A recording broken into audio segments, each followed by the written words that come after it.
سبحان الله رب العرش العظيم الحمد لله رب العالمين فقد قال الله تعالى في القرآن العظيم والفرقان المجيد فأعوذ بالله من الشيطان الرجيم بسم الله الرحمن الرحيم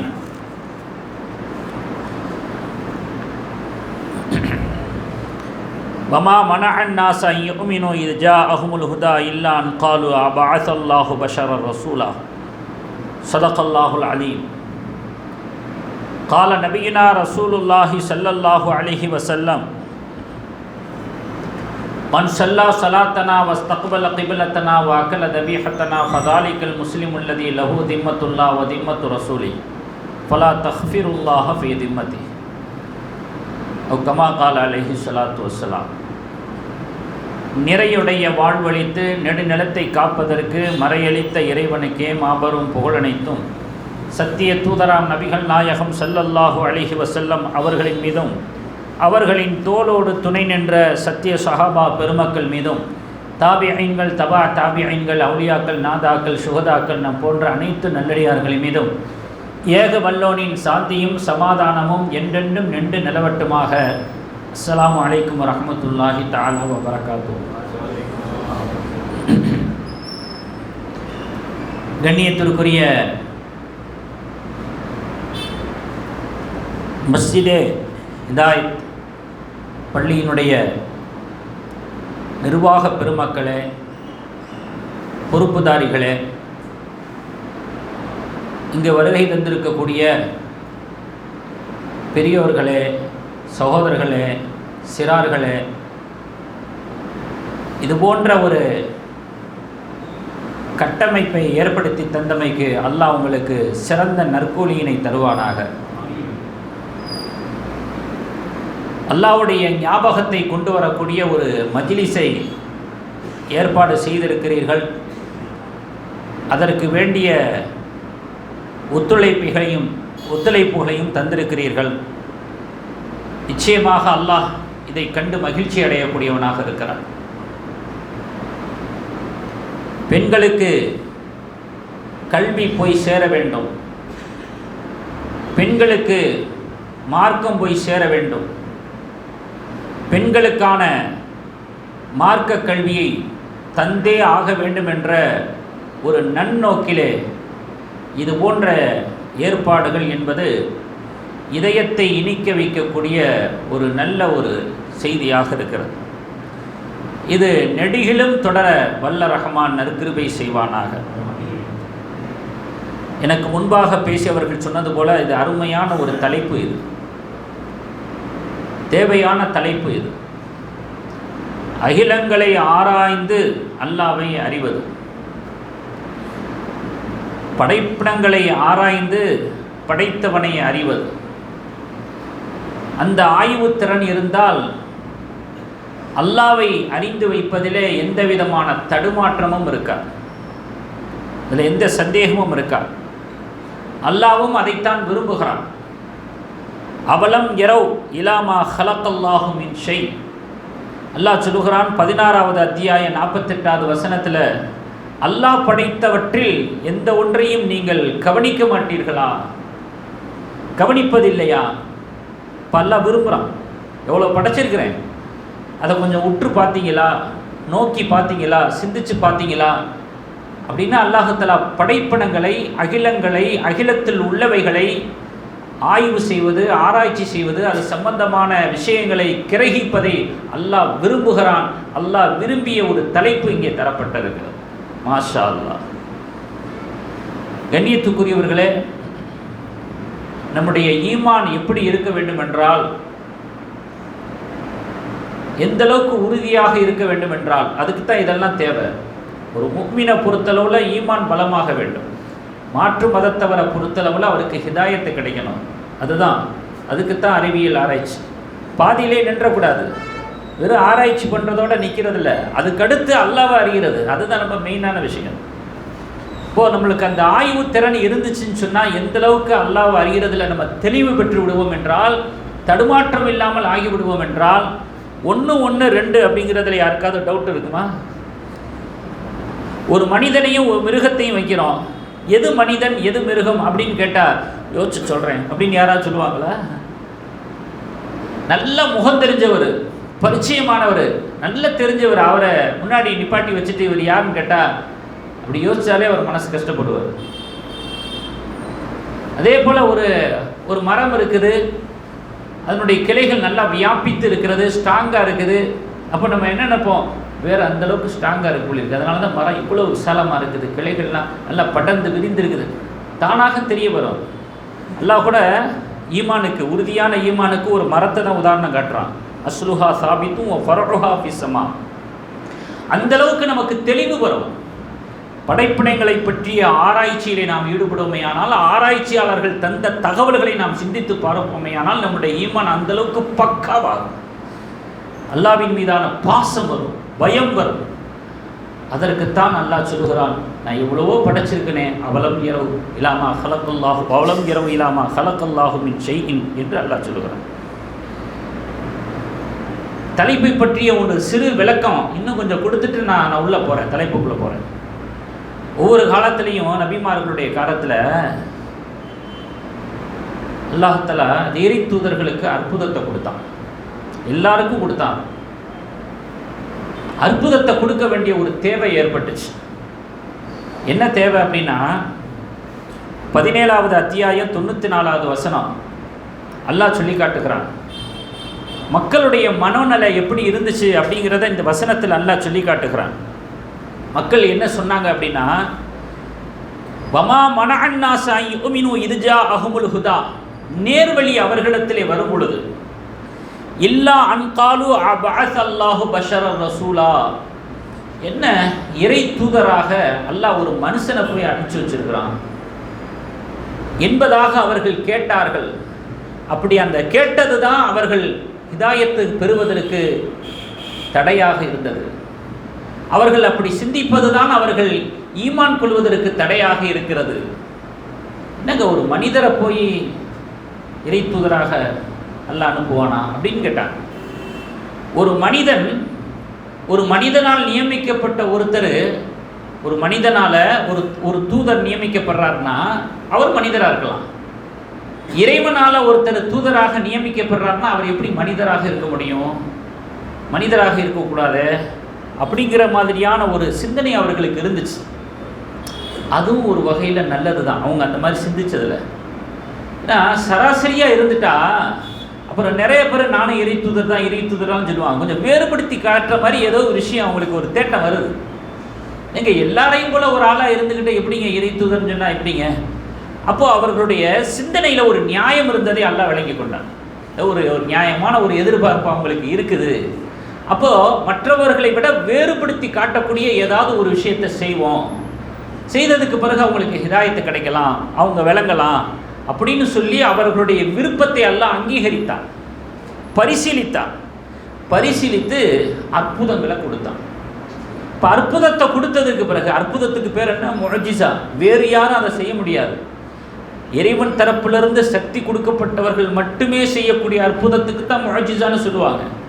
அப்படிப்பட்ட முஅஜிஸாவை கொடுத்தான். இப்போ மற்ற மனிதர்களை விட வேறுபட்டாங்களா, வித்தியாசப்பட்டாங்களா? இதை பார்த்த உடனே நிறைய பேருக்கு ஹிதாயத்து கிடைச்சிச்சு, நிறைய பேர் ஈமான் கொண்டாங்க. ஆனால் அதுலேயும் சில வடிகட்டினவங்க, அதாவது வம்பு பிடிச்சவங்க, அவங்களுடைய எதிர்பார்ப்பு என்ன எப்படி இருந்துச்சு அப்படின்னு கேட்டால், இல்லை அற்புதமே நிகழ்த்தினாலும் கூட ஒரு மனிதத்தன்மைக்கு அப்பாற்பட்டவராக இருக்கணும், அப்போ தான் நாங்கள் ஏற்றுக்கிறோம் அப்படின்னு முரண்டு பிடிச்சாங்க. அதையும் அல்லாஹ் சொல்லி காட்டுறான். 23வது அத்தியாயம் 33வது வசனத்தில், மாஹாதா இல்லா பஷரும் மிஸ்லுக்கும், இவர் ஒரு மனிதர் தானே, இவர் யஅகுலு மிம்மா தஅகுலுன மின்ஹு வ யஷ்ரபு மிம்மா தஷ்ரபூன், நம்மளை மாதிரி தான் இவரும் சாப்பிட்றாரு, நம்மளை மாதிரி தான் இவரும் குடிக்கிறாரு. இப்படி நம்மளை மாதிரி ஒரு ஆளாக இருந்துக்கிட்டு இவர் எப்படி இறை தூதராக இருக்க முடியும்?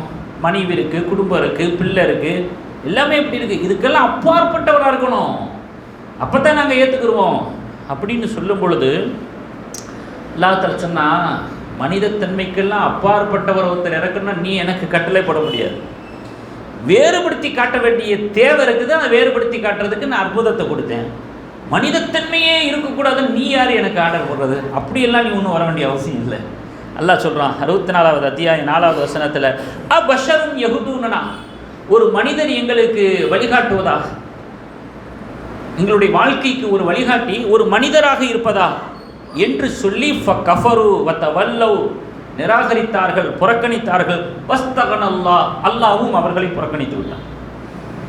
நியாயம் வேண்டாமா? ஃபஸ்ட்டு நீங்கள் எதிர்பார்த்தீங்க, அதில் ஒரு நியாயம் இருந்துச்சு, அதனால் முஅஜிஸாவை கொடுத்தான். அப்புறம் மனிதத்தன்மையே இல்லாத ஒருத்தர், மலக்கு, வானவர், இதெல்லாம் வீம்புக்குன்னு பேசுகிறது. அப்படியெல்லாம் நீ வர வேண்டிய அவசியம் இல்லை.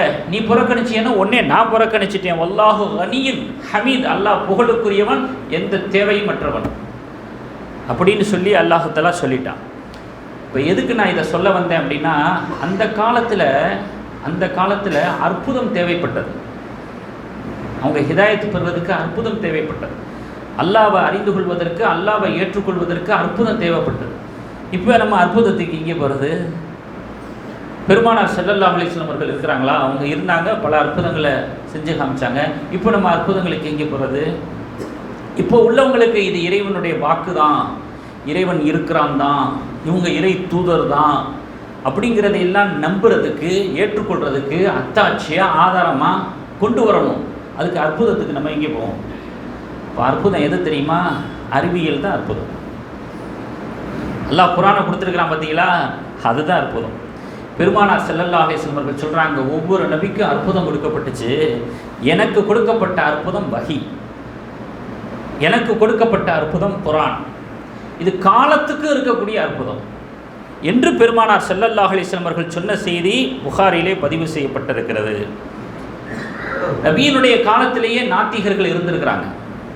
இறைவனை மறுக்கக்கூடியவர்கள், இறைவனை நிராகரிக்கக்கூடியவர்கள் நபிமார்களுடைய காலத்திலிருந்தே இருந்திருக்கிறாங்க. அவங்களுக்கு அல்லாஹ் தஆலா திருமறை வசனத்தின் வழியாக பதில் சொல்கிறான். நாத்திகருக்கே இறங்கின ஒரு வசனம் மாதிரி இது. என்ன சொல்கிறான்னா, அல்லாஹ் இருக்கிறான் அப்படிங்கிறத நீ மறுக்கிற. ஏன் மறுக்கிற? அல்லாஹ் இருக்கிறாங்கிறதுக்கான ஆதாரங்கள்னா உலகத்தில் இல்லையா? சான்றுகள் இல்லையா? அத்தாட்சி இல்லையா? நீ சிந்திச்சாவில் அந்த அத்தாட்சி உனக்கு தெரியும் அப்படின்னு சொல்லிட்டு, வஃபில் அர்தி ஆயாத்துல் லில் மூகினீன் 51வது அத்தியாயம் 21வது வசனத்தில் அல்லாஹ் சொல்கிறான், இந்த உலகத்தில் உறுதி கொண்ட மக்களுக்கு அல்லாஹ் இருக்கிறான் என்பதற்கான அத்தாட்சிகள் இந்த உலகத்தில், இந்த பூமியில் நிறையவே இருக்கிறது. உலகத்தில் என்ன? வஃபீ அன்ஃபுசிக்கும், உன் உடம்புக்குள்ளேயே இருக்கிறது. உலகத்திலேயும் இருக்கிறது, உன் உடம்பிலேயும் இருக்கிறது. நான் இருக்கிறேன் அப்படிங்கிறதுக்கான ஆதாரமும் அத்தாட்சியும். இன்னொரு வசனத்தில் எல்லாம் சொல்கிறான், சனுரீஹிம் ஆயாத்தினா ஃபில் ஆஃபாகி வஃபீ அன்ஃபுசிஹிம்.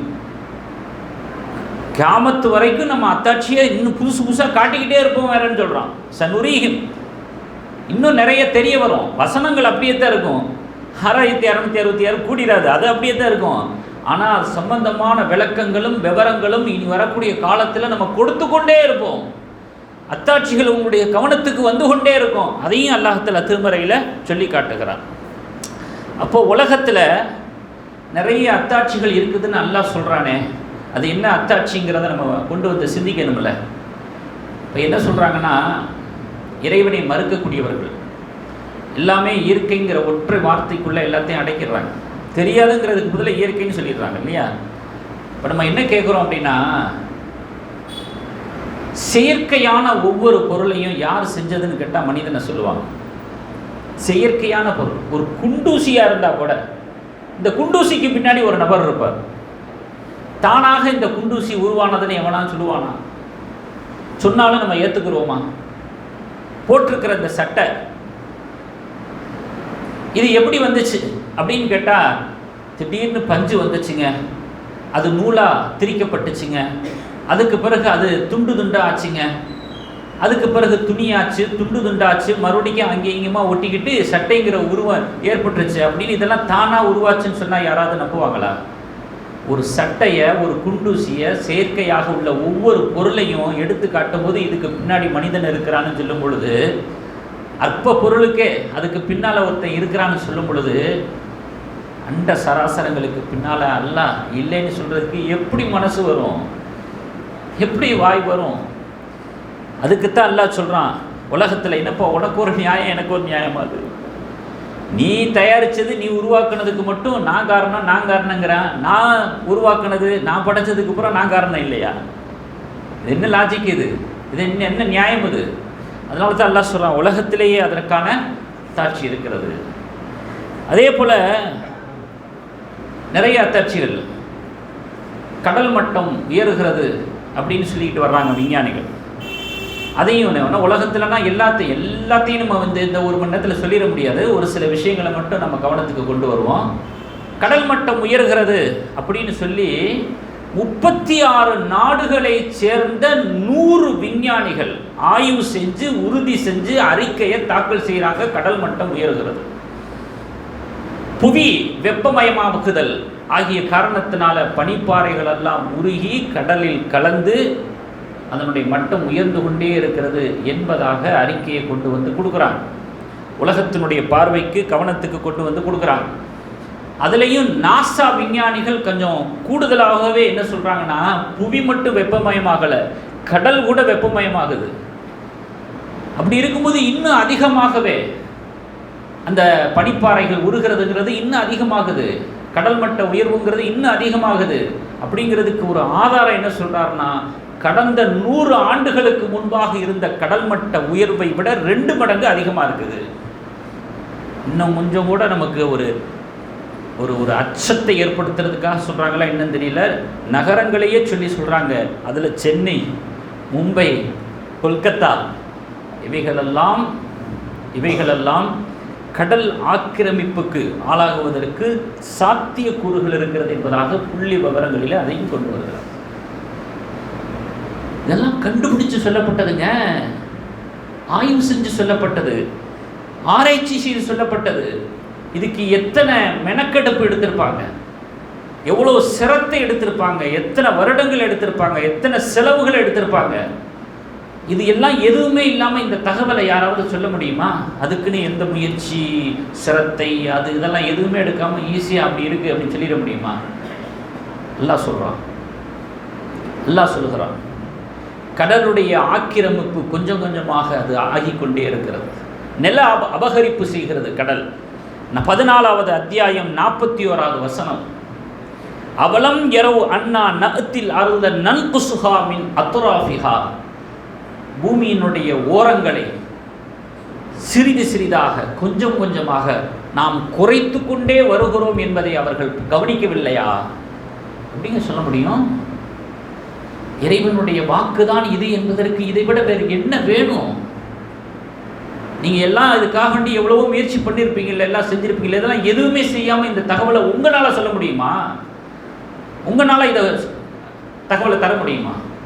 எல்லாம் தகவல் தருகிறான். அவனுக்கு தானே தெரியும், படைச்சவனுக்கு தானே தெரியும் என்னென்னலாம் நடக்குது அப்படின்னு. எல்லாம் சொல்கிறான். கடல் அரிப்பு ஏற்படுகிறது, நில அபகரிப்பு ஏற்படுகிறது, கடல் மட்ட உயர்வு ஏற்படுகிறது. அதற்கான காரணங்கள் என்ன? காரணங்களை கண்டுபிடிக்கிறாங்க. ஆனால் அதனால் என்ன பாதிப்பு ஏற்படுகிறது, என்ன விளைவுகள் ஏற்படுதுங்கிறது அல்லாஹ்வுடைய வசனத்தில் அப்படியே விளாசிக்கிட்டு போய்கிட்டே இருப்பான். அவனுக்கு இது சாதாரணம், அது நமக்கு அது பெரிய விஷயம். அதை கண்டுபிடிச்சு முடிக்கிறது அப்படியே மார் தட்டிக்கிற வேண்டியதான். இது நாங்கள் கண்டுபிடிச்சிருக்கிறோம் அப்படின்னு. அல்லாஹ்வுக்கு இது சாதாரணம். அப்போது உலகத்தை நீங்கள் ஆராய்ச்சி பண்ணி பாருங்கள். என்னுடைய வசனத்தினுடைய வேல்யூ என்னென்னு தெரியும், என்னுடைய வார்த்தையினுடைய வேல்யூ என்னன்னு தெரியும். அப்படிங்கிறதுக்காகண்டித்தான் அல்லாஹ்தாலா அவலம் யரவு இலாமா ஹலக்கல்லாஹு மின் ஷை, அல்லாஹ் படைத்ததை அவர்கள் ஆய்வு செய்து பார்க்க மாட்டார்களா என்று அல்லாஹ்தாலா சொல்லி காட்டுகிறான். குர்ஆன்ங்கிறது கடல் மாதிரிங்க. உதாரணம் கட்டி சொல்கிறாங்க, கடல் மாதிரி. கடலை பற்றி எந்த அளவுக்கு நல்லா தெரியுமோ, அதில் நல்ல ஒரு பரிச்சயம் இருக்குதோ, அவங்க முத்து குளிச்சுட்டு கூட வருவாங்க. கடலை பற்றி நல்லா தெரிஞ்சவங்க முத்து குளிச்சுட்டு கூட வருவாங்க. இல்லை ஓரளவு கடலுடைய பரிச்சயம் இருக்குது அப்படின்னா மீன் பிடிச்சிட்டாவது வருவாங்க. இல்லை அதுவோட எனக்கு கடலில் ஒரு எக்ஸ்பீரியன்ஸ் இல்லை, எதுவும் இல்லை அப்படின்னா சும்மா காலை நினச்சிட்டாவது வருவாங்க. அவங்களால முடிஞ்சது அவ்வளோதான், ஏதோ பார்வையில் இருக்குது அவ்வளோதான், அது வரைக்கும் தான் எங்களுக்கு அப்படின்னா ஏதோ காற்று வாங்கிட்டு வருவாங்க கடற்கரையில், ஒரு காலை நினச்சிட்டு வருவாங்க கரையில், அவ்வளோதான். கடல்னால் என்னென்னே தெரியாதவர் என்ன பண்ணுவார்? அப்படி இருக்குன்னு சொன்னால் கூட மறுக்கிறதுக்கு ஆச்சரியப்படுறதுக்கு இல்லை. அதே மாதிரி தான் குர்ஆன். எந்த அளவுக்கு அதில் நாம் தொடர்பு கொள்கிறோமோ, ஆராய்ச்சி பண்ணுகிறோமோ, முத்து குளிச்சுட்டு வரவங்க இருப்பாங்க, மீன் பிடிச்சிட்டு வரவங்க இருப்பாங்க, காலாத்திட்டு வர்றவங்களாவது இருப்பாங்க, காது கொடுத்து கேட்குற அளவுக்காவது இருப்பாங்க. அது பக்கமே போகலைன்னா, அதன் பக்கமே அணுகலைன்னா அல்லாவை பற்றி என்ன தெரிஞ்சுக்க முடியும்? அல்லாவை பற்றிய அறிவு எப்படி கிடைக்குங்கிற. அதனால தான் அல்லாஹ்தஆலா என்னுடைய வசனங்களை ஆய்வு செய்யுங்க, நான் படைச்சதை ஆய்வு செய்யுங்க. என் வசனங்களை படிங்க, நான் படைச்சதை பாருங்கள், என்னை பற்றி நீங்கள் தெரிந்து கொள்வீர்கள், என்னுடைய வல்லமையை புரிந்து கொள்வீர்கள் என்று அல்லாஹ்தஆலா திருமறையிலே சொல்லி காட்டுகிறார். இப்போ உலகத்தை நீங்கள் ஆராய்ச்சி பண்ணுங்கள், படைப்பினங்களை ஆராய்ச்சி பண்ணிங்கன்னு சொல்லி அல்லாஹ் சொல்கிறான். இந்த இதில் வஃபில் அர்தி ஆயாத்துல் மூக்கினின் வஃபி அன்ஃபுசிக்கும், உங்களுக்குள்ளேயும் நீங்கள் ஆராய்ச்சி பண்ணி பாருங்கள், என்னை பற்றி தெரிந்து கொள்வீர்கள். உங்களுக்குள்ள, உங்கள் உடம்புக்குள்ளேயும் நான் இருக்கிறேன், என்னுடைய வல்லமை இருக்குது, என்னுடைய வல்லமையினுடைய சான்று இருக்கிறது அப்படின்னு அல்லாஹ் சொல்கிறான். இப்போ உடம்புக்குள்ளேயும் என்ன அல்லாஹ்வுடைய ஆற்றல் இருக்குதுங்கிறத நம்ம பார்க்கணும்ல. அல்லாஹ் சொல்லிட்டான்ல பாருங்கன்னு, அது ஒரு இபாதத்து தானே. அல்லாஹ் ஒரு கட்டளையை இட்டு அந்த கட்டளையின்படி நம்ம செயல்படுறது ஒரு இபாதத்து தானே. அறிவியலாளர்கள் சொல்கிறாங்க, உலகத்தில் 30 லட்சம் உயிரினங்கள் இருக்கிறான். கண்டுபிடிச்ச வரைக்கும் அதுக்கு மேலே கூட இருக்கலாம். உலகத்தில் இருக்கக்கூடிய உயிரினங்களுடைய எண்ணிக்கை 30 லட்சம். அதில் ஒன்று தான் மனிதன். மனிதன் ஒரு சமூக விலங்கு கிடையாது. அதாவது மற்ற உயிரினங்களைப் போல ஒரு உயிரினம் அது கிடையாது. அது அல்லாஹ்தஆலா அதை வேறுபடுத்தி வைத்திருக்கிறான். மனித படைப்பை மற்ற உயிரினங்களை விட்டும் வேறுபடுத்தி வைத்திருக்கிறான். எதில் வேறுபடுது அப்படின்னு சொன்னால், மற்ற உயிரினங்கள் எல்லாம் அதுக்குன்னு ஒரு உடல் அமைப்பு இருக்குல்ல, அந்த உடல் அமைப்புக்குட்பட்டு தான் ஆற்றல் செய்ய முடியும், காரியமாற்ற முடியும், ஏதாவது பணிகளை செய்ய முடியும். அதனுடைய உடல் அமைப்பையும் தாண்டிய காரியங்களை அதனால் செய்ய முடியாது. அது எந்த உயிரினமாக இருந்தாலும் சரி, எந்த உயிரினம். ஆனால் மனிதன் அப்படி அல்ல. அவனுடைய உடல் அமைப்பையும் தாண்டிய சாதனைகளை, காரியங்களை அவனால் நிகழ்த்த முடியும் என்பதுதான் வேறுபடுத்தி காட்டுறது. அப்படி அவனால் ஏன் ஆற்ற முடியுது அப்படின்னு சொன்னால், அவனுக்குள்ள அல்லாஹ் கொடுத்திருக்கிற கல்வித்திறன். அல்லம ஆதம் அல் அஸ்மா அகுல்லஹா, ஆதம் அலி இஸ்லாம் அவர்களுக்கு அத்தனையையும் நாம் கற்றுக் கொடுத்தோம். அல்லாஹ் சொல்கிறாங்க, இந்த கல்வித்திறன் தான் மற்ற உயிரினங்களை காட்டிலும் வேறுபடுத்தி காட்டுகிறது. இப்போ உதாரணமாக பாருங்கள், மனிதனுடைய உடம்பு இருக்குல்ல, இது நீரில் வாழ்வதற்கான தகுதியான உடம்பு இல்லை. நம்ம தண்ணிக்குள்ளே வாழ முடியுமா? வாழ முடியாது. அதற்கான ஒரு கட்டமைப்பு இல்லை உடம்புல. ஆனால் மீன்கள் அப்படி இல்லை, அது கடலில் வாழக்கூடிய, தண்ணியில் வாழக்கூடிய. ஆனால் அல்லாஹ்தஆலா எவ்வளோ பெரிய ஆற்றலை மனிதனுக்கு கொடுத்துருக்குறான் அப்படின்னு சொன்னால், அந்த மீன்கள் கூட போகாத இடத்துக்கெல்லாம் மனிதன் போவான். ஆழ்கடலுக்கு மீன்கள் கூட போகாது, அந்த இடத்துக்கு கூட ஒரு மனிதனுடைய ஆய்வு போகும், மனுஷன் போவான். இப்போ எந்த அளவுக்கு அல்லாஹ்தஆலா கல்வித்திறனை கொடுத்துருக்குறான் பாருங்கள். அதே மாதிரி மனிதனால் பறக்க முடியாது, பறவைகள் பறக்கும், அதுக்கு பறக்கும் திறன் கொடுக்கப்பட்டிருக்கிறது. மனிதனுக்கு அது கொடுக்கப்படலை. அந்த பறக்கு திறன் கொண்ட அந்த பறவை கூட போகாத இடத்துக்கெல்லாம் மனிதன் ஆய்வு கூடத்தை நிறுத்துறான், ஆராய்ச்சி கூடத்தை நிறுத்துறான், அங்கேயும் போகிறான். அவனுக்குன்னு ஒரு உடல் அமைப்பு இருக்கு, அதையும் தாண்டி எப்படியெல்லாம் காரியம் மாற்றுகிறான் பாருங்க. அதான் சொல்கிறேன், உன் உடம்பை கொஞ்சம் பாரு, அதை நீ ஆய்வு பண்ணியெல்லாம் என்னை நீ தெரிஞ்சுக்குவ. நன்றி மறப்பது நன்றன்று,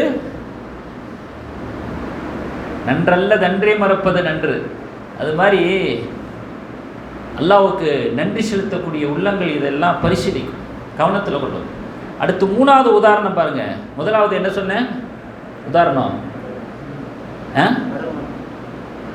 இந்த 3 சொன்னேனே, நம்ம உடல் அமைப்பையும் தாண்டி நம்ம வேலைகள் செய்கிறோம் அப்படிங்கிறதுக்கு முதலாவது மீன், 2வது பறவை, 3வது யானைங்கிறது எவ்வளோ பெரிய உருவங்க அது. இந்த கவனமாக இருங்க, நான் இடையில இப்படிலாம் கேட்பேன். நான் அது எனக்கு கொஞ்சம் உற்சாகமாக இருக்கும். டானிக் யானை எவ்வளோ பெரிய உருவங்க, நினச்சி கூட பார்க்க முடியல. அந்த யானையை தன்னுடைய கட்டுக்குள்ளே கொண்டு வந்துடுறான், முதுகில் உட்காந்து சவாரி பண்ணுறான். அவன் சொல்கிறபடி அது கேட்குது. கேட்க வேண்டிய அவசியம் என்ன வந்துச்சு அதுக்கு? எவ்வளோ பெரிய ஆற்றல் அல்லாஹ்தஆலா மனிதனுக்கு கொடுத்துருக்குறான்.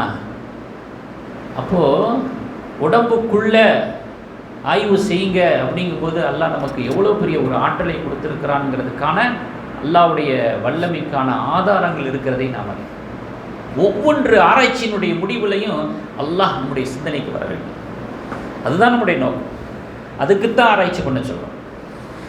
அடுத்து இவைகளெல்லாம் மறுக்கும் பொழுது மனிதன் மறுக்கிறான்,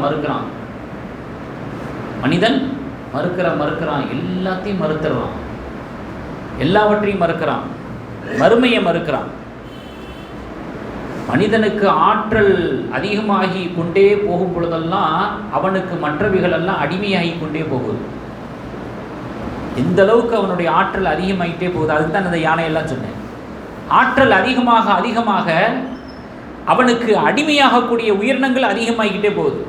அப்போது அவன் என்ன சொல்கிறான், அல்லாஹ் இந்த கல்வித்திறனை வச்சுத்தானே எல்லாவற்றையும் உனக்கு அடிமையாக்குற. இப்போ எல்லாவற்றையும் உனக்கு அடிமையாக்கும்படியான ஒரு ஆற்றலை உனக்கு நான் கொடுத்துருக்கிறேனே, அப்போ அந்த கல்வித்திறனை கொடுத்த எனக்கு நீ அடிமையாக இருக்கணும்ல. இதெல்லாம் நியாயம். நான் கொடுத்ததை வச்சு நீ எல்லாத்தையும் அனுபவிக்கிற, எல்லாத்தையும் அடிமைப்படுத்துகிற, எல்லாத்தையும் நீ வசதி வாய்ப்பு எல்லாம் பண்ணுற. ஆனால் கொடுத்த என்னே நீ நினைக்கலையே, என்னப்பா இது நியாயம் என்பது தான் அல்லாஹ்வுடைய கேள்வியாக இருக்கிறது. மறுமையை மறுக்கிறான் மனிதன், மறுமையை மறுக்கிறான். இறைவனை மறுக்கிறவன் மறுமையை மறுக்கிறான். இந்த மறுமையை நம்புறதுக்கெல்லாம் பெரிய இதில் அவனை பகுத்தறிவை கொண்டு சிந்திச்சாலே போதுங்க. அல்லாஹ் அவ்வளோ லேசாக வச்சுருக்கிறான். நம்பிக்கை சார்ந்த விஷயந்தான். ஆனால் நீங்கள் ஆராய்ச்சி பண்ணி பார்த்தீங்கன்னா பெரிய லெவல் அல்ல, பகுத்தறிவை பயன்படுத்தினா போதும். அல்லாஹ் எதையெல்லாம் நம்ப சொல்கிறான்னா அதெல்லாம் நம்முடைய அறிவுக்கு படும். இப்போ மறுமையை மறுக்கிறவன் என்ன கேள்வியை முன்வைக்கிறான், என்னங்க இறந்து போனதுக்கு பிறகு ஏதாவது ஒரு விலங்கினங்களுக்கு நம்ம இரையாயிடுறோம், இறந்து போனதுக்கு பிறகு சாம்பலாயிடுறோம், இறந்து போனதுக்கு பிறகு மக்கி போயிடுறோம், மண்ணோட மண்ணா, மறுபடிக்கும் உயிர் கொடுத்து எழுப்பப்படும் அப்படின்னா எப்படிங்க அது எப்படி நாங்கள் மரணித்தவர்கள் உயிர் கொடுத்து எழுப்பப்படுவார்கள் அப்படிங்கிறத நாங்கள் எப்படி நம்புறது அப்படிங்கிற ஒரு கேள்வியை முன்வைக்கும் பொழுது பொதுவாக அவங்களுக்கான பதில் என்ன தெரியுமா, எந்த ஒரு பொருளையும் ஆரம்பமாக படைக்கிறது தான் கஷ்டம். ஒன்று படைச்சதுக்கு பிறகு அதுக்கடுத்து அதே மாதிரி இன்னொன்று படைக்கிறது ரொம்ப கஷ்டம் கிடையாது. இப்போ கம்ப்யூட்டர் எடுத்துக்கிட்டிங்கன்னா அது முதல்ல அதை கண்டுபிடிக்கிறதுக்கு பல ஆண்டுகள் ஆச்சு, 100 ஆண்டுகளுக்கு மேலே ஆச்சு கம்ப்யூட்டரை கண்டுபிடிச்சதுக்கு பிறகு எத்தனை கம்ப்யூட்டரை கண்டுபிடிச்சிட்டாங்க, எத்தனை கம்ப்யூட்டர் அது மாதிரி தயாரிச்சிட்டாங்க. அந்த முதல் கம்ப்யூட்டருக்கு மட்டும் எத்தனை ஆண்டு காலம் எடுத்துச்சு. இதெல்லாம் நியதி, இதெல்லாம் லாஜிக்கு. இப்போ நம்ம எங்கேயோ இருந்தோம், 100 வருஷத்துக்கு முன்னாடி எங்கே இருந்தோம், யாராக இருந்தோம், எப்படியாக இருந்தோம், எதுவாக இருந்தோம் சொல்ல முடியாது. 100 வருஷத்துக்கு முன்னாடி நம்ம எங்கே இருந்தோம், எப்படி ஒரு 200 வருஷத்துக்கு முன்னாடி எப்படி இருந்தோம். ஆனால் இன்றைக்கி உருவம் பெற்றிருக்கிறோம், உயிர் கொடுக்கப்பட்டிருக்கிறோம், உணர்வுபூர்வமாக அறிவுபூர்வமாக சிந்திக்கிறோம், வாழ்கிறோம், நடமாடுறோம், செயல்படுறோம், எல்லாம் பண்ணுறோம். ஒன்றுமே இல்லாமல் நம்மளை ஒரு உருவம் கொடுத்து கொண்டு வந்த அல்லாவுக்கு உயிர் போனதுக்கு பிறகு, உடம்பு மக்கி போனதுக்கு பிறகு மறுபடியும் உருவம் கொடுத்து கொண்டு வரைக்க முடியாதா என்ன? மனிதனால் முடியாது. அதே மாதிரியே இறைவனுக்கு ஏன் பொருத்தி பார்க்கணும், இறைவனாலையும் முடியாதுன்னு. அப்படி முடியலைன்னா தான் நம்ம இறைவனை ஏற்றுக்கலையே. அப்படி முடியுங்கிறதுனால தானே அவனை நம்ம சர்வ சக்தி உள்ளவன்னு சொல்கிறோம். அதனால் கடவுள் விஷயம், இறைவனுடைய விஷயத்தில் ஒருத்தன் தெளிவுபட்டுட்டானா எல்லாத்தையுமே நம்புறது ஈஸியாகிடும். இறைவனுடைய விஷயத்தில், இறைவன் ஒருவனுங்கிற விஷயத்தில், இறைவன் இருக்கிறாங்கிற விஷயத்தில் மட்டும் ஒரு மனிதன் தெளிவு பெற்றுவிட்டால் அடுத்தடுத்த அனைத்து நம்பிக்கை சார்ந்த விஷயங்களும் அதை ஏற்றுக்கொள்வது ரொம்ப ரொம்ப எளிதாக ஆகிப்போயிடும். அடுத்து ஒரு முக்கியமான விஷயம் நான் சொல்கிறேன். பெரும்பாலும் சர்ச்சையாக்கப்பட்ட ஒரு ஆயத்து, சர்ச்சையாக்கிட்டாங்க. இஸ்லாத்தின் மீது கலங்கை ஏற்படுத்துகிற மாதிரி ஒரு சர்ச்சையான ஒரு விஷயம். நமக்கு சர்ச்சை இல்லை, சர்ச்சையாக்கிட்டாங்க. என்னன்னா அல்லாஹ் குர்ஆனில் சொல்கிறான், ரிஜாலு கவ்வாமூன அலன் நிசா, ஆண்கள் பெண்களை நிர்வகிக்கக்கூடியவர்கள். ஆயத்து கேள்விப்பட்டீங்களா? ஆளுமை என்பது ஆண்களுக்கு. உடனே இது பெண்களை இழிவுபடுத்துறது, பெண்களை அடிமைப்படுத்துறது, அது அப்படி சொல்லலாம். இங்கே இது இஸ்லாமிய கோட்பாடு மட்டும் இல்லை, அறிவியல் கோட்பாடும் தான். அறிவியலை மறுக்க முடியுமா? இஸ்லாம் சொல்லுது, குர்ஆன் சொல்லுதுன்னா நீங்கள் மறுத்துடுவீங்க. அறிவியல் சொல்லுது, அதில் ஏதாவது ஒன்று மறுக்க முடியுமா? இதோட சம்மந்தப்பட்டதை மூளை இருக்குதே, மூளை அது எல்லாருக்கும் இருக்குது. கொசுவுக்கு கூட இருக்குது, எறும்புக்கு கூட இருக்குது, எல்லாத்துக்கும், குருவிக்கு கூட இருக்குது. அது எல்லாருக்கும் இருக்கும் மூளை. ஏன்னா அது ஒரு கொழுப்பு தானே. அது எல்லாத்துக்கும் இருக்குதுங்கிறதுல எந்த விதமானது இல்லை. ஆனால் மனிதன் செயல்படுறான் பார்த்தீங்களா, அது எதை வச்சு செயல்படுறான்னா அந்த மூளையில் அல்லாஹ்தஆலா செயல்பாடு திட்டம் வச்சுருக்கிறான். அது சம்பந்தமான செல்களும் செயல்பாடு திட்டமும் வச்சுருக்கிறான். அதை வச்சு தான் ஒரு மனிதன் காரியமாற்றுகிறான், செயல்படுத்துகிறான். உதாரணத்துக்கு நான் சொல்கிறேன், ஆடு மாடை பொறுத்தளவில் அதற்கு உடல் ரீதியான அறிவு மட்டும்தான் இருக்குது. பசிக்கிறது தெரியும், பசி போயிடுச்சு, வயிறு நிரம்பிடுச்சு அப்படிங்கிறது தெரியும், எதை சாப்பிடணும் எதை சாப்பிடக்கூடாது தெரியும். இதுதான் அதுக்கு தெரிஞ்சது. ஏன்னா அது வெறும் உடல் பூர்வமாக சிந்திக்கிறது, அவ்வளோதான். நான் மனுஷன் அப்படி கிடையாது, அவன் அறிவுபூர்வமாக சிந்திக்கக்கூடியவன். முதல்ல மனிதனுக்கும் மற்ற உயிரினங்கள் இருக்க வேறுபாடை தெரிஞ்சுக்கிட்டு அப்புறம் ஆணுக்கு பெண்ணுக்கு என்ன வேறுபாடு அல்லாஹ் வச்சுருக்கிறான், நேர்படுதல் என்ன வச்சுருக்கிறாங்கிறத நம்ம தெரிஞ்சுக்கிறோம். ஆனால் மனிதன் அறிவுபூர்வமாக சிந்திக்கிறவன், அவன் சிந்திக்கிற மாதிரி மற்றது சிந்திக்காது. நமக்குன்னு ஒரு சொத்து வேணும், மனிதன் சிந்திப்பான். இது என்னுடைய இடத்துக்கான எல்லை, மனிதன் சிந்திப்பான். பழி வாங்கிறது அது மனிதன் சிந்திப்பான். அதே போல் நல்லது கெட்டது மனிதன் சிந்திப்பான். இது மனிதனுக்கான அறிவுபூர்வமான விஷயம். ஆடு மாடுகளுக்கு உடல் பூர்வமான விஷயம்.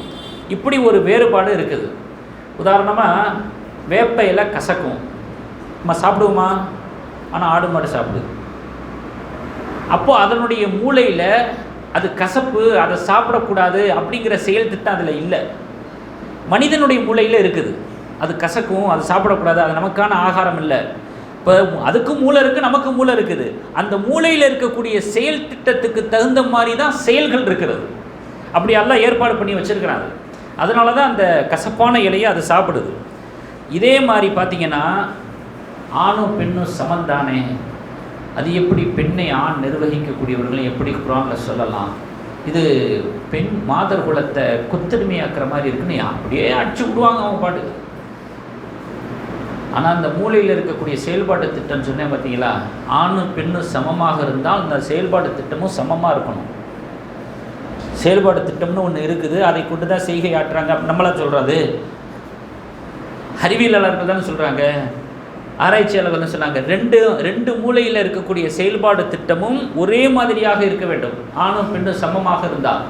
ஆனால் ஒரே மாதிரி இருக்கிறது இல்லை. சில விஷயங்களில் நேர்படுகிறது, சில விஷயங்களில் வேறுபடுகிறது. ஒரு சில விஷயங்களில் ஒன்றா இருக்குது, ஒரு சில விஷயங்களில் வேறுபடுகிறது. பொதுவானதாகவும் இருக்கிறது. ஆணிடமிருந்து பெண்ணை பிரித்து காட்டக்கூடிய, பெண்ணிடமிருந்து ஆணை பிரித்து காட்டக்கூடிய செல்களும் செயல்பாட்டு திட்டங்களும் வேறுபட்டு இருக்கின்றன. அதுக்கு நான் ஒரு உதாரணம் சொல்கிறேன். மற்ற உயிரினங்கள்லாம் உதாரணமாக சிந்தனையினுடைய பிறப்பிடம் எது அப்படின்னு கேட்டிங்கன்னா மூளை. அங்கேருந்து தான் சிந்தனைகள் பிறப்பிடமாகுது. அல்லாஹ்தஆலா எப்படி அமைச்சு வச்சுருக்கிறான் அப்படின்னா, ஆண் மூளை வடிவம் இருக்குது, அது பெண் மூளை வடிவத்தை விட கொஞ்சம் பெரிதாக இருக்கிறது. எந்த அளவுக்குன்னு சொன்னால் 100 கிராம் அளவுக்கு பெரியதாக இருக்கிறது. ரெண்டு மூளையினுடைய வடிவம் இருக்குது, அந்த வடிவம் சமமாக இல்லை. இதுக்கு போய் சண்டைக்கு வர முடியுமா? இதில் நம்மளா சொல்கிறோம், இது ஆயத்தை சொல்லும்போது சண்டைக்கு வந்தீங்க, இதை சொல்லும்போது யாராவது சண்டைக்கு வர முடியுமா? நாங்களப்பா சொல்கிறோம், இது சமமாக இல்லை. இது ஆய்வு செய்யப்பட்டு உறுதி செய்யப்பட்ட விஷயம். மண்டையில் வித்தியாசம் இருக்கலாம், வடிவத்தில் அது ஒரே மாதிரியும் இருக்கலாம், அல்லது மாறுபட்டு இருக்கலாம். இப்போ அது பிரச்சனை இல்லை, அதுக்குள்ளே இருக்கிறது நம்ம பிரச்சனை. அது ஒரே வடிவத்தில் இல்லை அப்படின்னு சொல்கிறாங்க. இது அறிவியல் உண்மைன்னு சொல்கிறாங்க.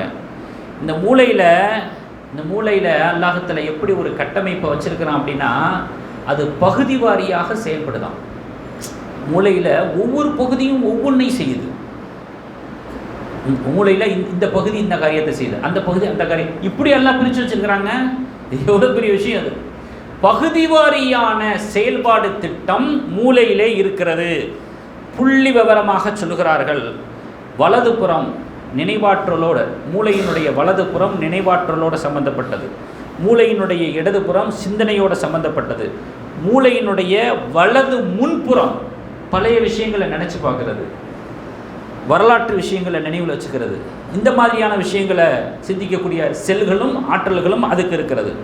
கோபம் அதுக்குன்னு ஒரு தனி பகுதி இருக்கிறது. உணர்வுபூர்வமாக சிந்திக்கிறது, அழுதுறாங்கல்ல, உணர்ச்சி வசப்பட்டு அழுதுறாங்க, உணர்வுபூர்வமாக சிந்திக்கிறது, அதுக்குன்னு தனியாக ஒரு பகுதி இருக்குது. ஆசை அதுக்குன்னு ஒரு தனியாக பகுதி இருக்குது. மூளையிலேயே நான் சொல்கிறேன் இவ்வளவும். அப்போது முடிவாக என்ன விஷயத்தை கொண்டு வர்றாங்க அப்படின்னா, ஒரு மனிதனுடைய வேலை என்பது அந்த மூளையினுடைய செயல் திட்டம் தான் தீர்மானிக்கும். ஒரு மனிதன் என்ன வேலை செய்யணும் அப்படிங்கிறத அந்த மூளையினுடைய செயல் திட்டம் தான் தீர்மானிக்கிறது. இதில் தான் இங்கே நம்ம ரொம்ப கவனிக்க வேண்டிய ஒரு விஷயம் நான் சொல்ல போகிறேன். பொய் பித்தலாட்டம் பண்ணுறாங்கல்ல மனிதர்கள், அந்த பொய் பித்தலாட்டம் பண்ணுற வேலையை மூளையினுடைய எந்த பகுதி செய்யுதுன்னா, நெற்றியினுடைய மூளையின் முன்பகுதி, முன்னெற்றியினுடைய மூளையில் இருக்கக்கூடிய செல் பகுதி தான் அந்த பொய் பித்தலாட்ட வேலைகள்லாம் செய்தான். அது அந்த பகுதியை சார்ந்தது. இதில் ஆணும் பெண்ணும் சமம். அந்த பெண்ணுடைய மூளையிலையும் இந்த பகுதி தான் பொய் பித்தலாட்டம் செய்கிறது, ஆணினுடைய மூளையினுடையும் இந்த பகுதி தான் பொய் பித்தலாட்டம் செய்யும். இதில் சமம், வேறுபாடு இல்லை. அதனால் அல்லாஹ் தஆலா பொதுவாக சொல்கிறான். எப்படி சொல்கிறான்னா, 96வது அத்தியாயம் 16வது வசனத்தில், கல்லால இல்லம் என் தகி, இழிவான செயல்களை விட்டும் அவர்கள் விலகி கொள்ளவில்லை என்றால், லனஸ்ஃப அம்பின் நாசியா, முன்னெற்றி ரோமத்தை பிடித்து நரகத்திலே தள்ளுவோம். நாசியத்தின், அது நெற்றி, முன்னெற்றி, காதிபத்தின் பொய் பேசக்கூடியது, ஹாத்தியத்தின் தவறு செய்யக்கூடியது, அந்த ரோமத்தை முன்னெற்றியை பிடித்து நாம் நரகத்திலே போடுவோம். இது அல்லாஹ் சொல்லக்கூடிய வார்த்தை. கண்டுபிடிச்சி அவங்க சொல்கிறது என்ன? பொய்ப்பித்தலாட்டம் பேசக்கூடிய, இதெல்லாம் சொன்னதுக்கப்புறம் அவங்க சொன்னதை நான் வரிசையை சொல்லிட்டு வந்தேன். பொய்ப்பித்தலாட்டம் செய்யக்கூடிய பகுதின்னு ஒன்று இருக்குது. அந்த பகுதி மூளையினுடைய முன்பகுதியில் இருக்கக்கூடிய செல்கள் அப்படின்னு. அதில் ஆணுக்கும் பெண்ணுக்கும் ஒன்று தான். அல்லாஹ் 2 பேத்துக்குமே சேர்ந்து அதை பகுதி முன்னேற்றின்னு சொல்கிறான். பொய் இறைக்கக்கூடிய, பொய்ப்பித்தலாம் செய்யக்கூடிய, அதை பிடிச்சி நான் நரகத்தில் போடுவேன் அப்படின்னு அல்லாஹ் சொல்கிறான்னா, இது எப்போ இவங்க கண்டுபிடிச்சி இப்போ சொன்னதையெல்லாம் அல்லாஹ் தஆலா எப்போவோ சொல்லிட்டான். பார்த்தீங்களா? இப்போ உடம்புக்குள்ளே நம்ம சிந்திக்கும் போது எவ்வளோ பெரிய விஷயங்கள் ஏற்படும். அல்லாஹ் எப்படிப்பட்ட ஒரு பேரறிவாளன். அவனுக்கு முன்னாடி யாருடைய அறிவும் நிற்க முடியுமா? இன்னொரு விஷயமும் பாருங்கள், அந்த மூளையோட சம்மந்தப்பட்டது. அல்லாஹு அக்பர். சிந்தனை செய்வது என்பது வேறு, மனப்பாடம் செய்வது என்பது வேறு. சிந்தனை செய்கிறதுங்கிறது ஆர்கியூமெண்ட் பண்ணுறது, ஆராய்ச்சி பண்ணுறது, ஆய்வு பண்ணுறது, தர்க்கம் பண்ணுறது, இதெல்லாம் சிந்தனையோடு சம்மந்தப்பட்ட விஷயம். மனப்பாடம் பண்ணுறது அப்படியே இல்லை, நினைவில் வச்சுக்கிறது. ஃபோன் நம்பர் மனப்பாடம், அவரை பார்த்தா அது நல்லா நினைவு இருக்குது, இதை படித்தா அது நல்லா நினைவு இருக்குது. எல்லாத்தையும் மனப்பதிவு செய்து கொள்வது, மனப்பாடம் செய்து கொள்வது. மனனம் செய்யக்கூடிய துறை வேற, சிந்தனை செய்யக்கூடிய துறைங்கிறது வேற. இந்த இடத்துல தான் ஆணும் பெண்ணும் வேறுபடுறாங்க. இதை ஆராய்ச்சி பண்ணுறாங்க. இந்த மூளையில் பல பகுதிகள் ஆராய்ச்சி பண்ணாங்கல்ல, அவங்க தானே இதெல்லாம் சொன்னாங்க. அதே போல் சிந்தனை திறன் என்ன, மனனம் செய்யக்கூடிய துறை என்ன, இந்த ரெண்டுக்கு என்ன அப்படின்னு சொல்லி பார்க்கும் பொழுது அந்த ஆராய்ச்சியாளர்கள் சொல்லக்கூடிய தகவலை உங்களுக்கு நான் சொல்கிறேன். பெண்ணை விட ஆணுக்கு அந்த பகுதி மூளை இருக்குது பார்த்தீங்களா, சிந்தனையை பொறுத்தளவில் பெண்ணை விட ஆணுக்கு 13% வலுவான நியூரான்கள் இருக்கிறது, படைக்கப்பட்டிருக்கிறது. பெண்ணை விட ஆணுக்கு சிந்தனை செய்கிறதுல 13% கூடுதலாக இருக்கலாம் ஆணுக்கு. அதே நேரத்தில் ஆணை விட பெண்ணுக்கு நினைவாற்றல் துறையில், மனப்பாடம் பண்ணுறதுக்கு பார்த்தீங்களா, அந்த நினைவாற்றல் துறையில் ஆணை விட பெண்ணுக்கு 11% கூடுதலாக இருக்குது. சிந்தனை துறையில் ஆண்கள் மிஞ்சிட்டாங்க, நினைவாற்றலில் ஆண்களை விட பெண்கள் மிஞ்சிட்டாங்க. இது சொல்லக்கூடிய மூளையை மட்டுமே ஆராய்ச்சி பண்ணி அவர்கள் சொல்கிறார்கள். உதாரணமாக ஆணை விட பெண்ணுக்கு நினைவாற்றல் 11% திறன் அதிகமாக இருக்குது அப்படின்னு சொன்னால், உதாரணமாக ஆண்களுக்கு 80% இருக்குதுன்னா நினைவாற்றல், பெண்களுக்கு 91% சதவீத அடிப்படையில் சொன்னேன் இல்லையா, அதை விளைவிக்கிறக்காண்டி நான் சொல்கிறேன். இப்போ பாருங்கள், ப்ராக்டிக்கலாகவே நம்ம பார்க்குறோம். உங்கள் ஆராய்ச்சி பண்ணதன் பிரகாரமே நம்முடைய வாழ்வியலில், கூட்டு வாழ்க்கையில், தனிப்பட்ட எல்லா இதுலேயும் நம்ம பார்க்குறோம். ஆண்கள் பெண்களுடைய விஷயத்தில் பார்க்குறோம். என்னென்னு கேட்டிங்கன்னா, மதிப்பெண்கள் பூரா அதிகமாக எடுக்கிறது யார்? இப்போ தெரிஞ்ச ரொம்ப நாளாக இந்த டவுட் இருந்திருக்கோன்னா, எப்போ பார்த்தாலும் அவங்க தானே ஃபஸ்ட்டு வர்றாங்க. எப்படி வர்றாங்க? நீங்கள் புறக்காரன்கள் பல சொல்லலாம், 2 காரணம் தான் இருக்குது. புறக்காரன்களை விட்டுருங்க, ஆனால் மெயினான காரணம் 2 காரணம் தான் இருக்குது. ஒரு காரணம் இப்போ நான் சொன்னது, ஒரு காரணம். ஏன்னா இன்னொரு காரணம் என்ன தெரியுமா, நம்முடைய கல்வியினுடைய கட்டமைப்பே அப்படி தான் இருக்குது. அதன் மீது நிறைய விமர்சனங்கள் இருக்கிறது. இந்த கல்வி முறை இருக்கிற அப்படியே வாந்தி எடுக்கிறதுன்னு ஓப்பனாகவே சொல்கிறாங்க. இது மனப்பாடம் பண்ணுற சிந்தனைக்கு வேலை இல்லாத கல்வி முறை, ஆங்கிலேயர்கள் கொண்டு வந்த கல்வி முறை.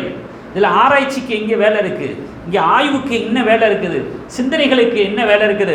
மனப்பாடம் பண்ணுறான், பரீட்சை பேப்பரில் வாங்கி எடுத்துகிட்டு வந்துடுறான். இதெல்லாம் ஒரு கல்வியாக இப்படி ஓப்பனாக பேசுகிறவங்களாம் இருக்காங்க. இப்போ அதிகமாக மார்க் அவங்க ஏன் வாங்குறாங்கன்னா 100க்கு 100, ஏன் ஆண்களால் அது அந்த இடத்த பிடிக்க முடியலை அப்படின்னு சொன்னால் 2 காரணம். ஒன்று கல்வியினுடைய கட்டமைப்பு, 2வது அவங்களோட மூளையினுடைய கட்டமைப்பு, அல்லாஹ் வச்சுருக்கக்கூடிய கட்டமைப்பு. இதை நம்ம கண்கூட நம்ம பார்த்துட்டு வர்றோம். ஆனால் ஆணை பொறுத்தளவில் பார்த்தீங்கன்னா அவனுக்கு சிந்தனை திறன் தான் அதிகம். அதனால் நினைவாற்றலில் கொஞ்சம் பின்தங்கிறான். ரொம்ப சிந்திப்பான், எது சரி எது தப்பு, செய்யலாமா வேண்டாமா என்ன அப்படிங்கிறதெல்லாம் அவனுக்கு தான் துருன்னு அந்த விரிவான சிந்தனைங்கிறது ஆணுக்கு தான் இருக்கும். அதனால தான் பெரும்பாலும் மூட நம்பிக்கையில் தாய்மார்கள் சகோதரிகள் கோச்சிக்கக்கூடாது. மூட நம்பிக்கையில் சொன்னதை அப்படி இப்படி நம்பிடுறது, யார் எதை சொன்னாலும் நம்பிடுறது, சீர்தூக்கி பார்க்குறதில்ல. ஒருத்தன்ட்ட போய் ஏமாந்துடுவாங்க, மறுபடியும் அவன்கிட்ட போய் ஏமாறதுக்கு தயாராக இருப்பாங்க. பெண்கள் அதிகமாக ஏமாறக்கூடியவர்களாக இருப்பாங்க, சிந்தனை செய்யக்கூடிய. ஆனால் ஆண்கள் அவ்வளோ சீக்கிரத்தில் ரெண்டுமே ஏமாறுறது தான், ஆனால் கொஞ்சம் சிந்தனைக்கு வேலை கொடுப்பாங்க.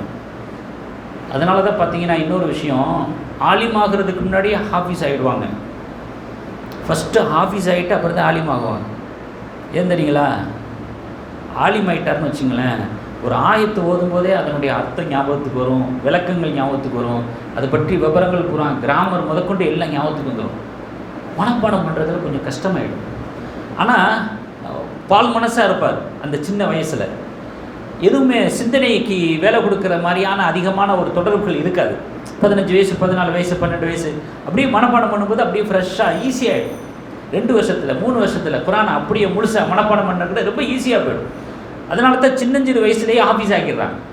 இதே இது நீங்கள் ஆலிமாயிட்டு 24 வயசு 23 வயசில் குரானை மனப்பாடம் பண்ண வைக்கும்போது கொஞ்சம் கஷ்டமாக இருக்கும்.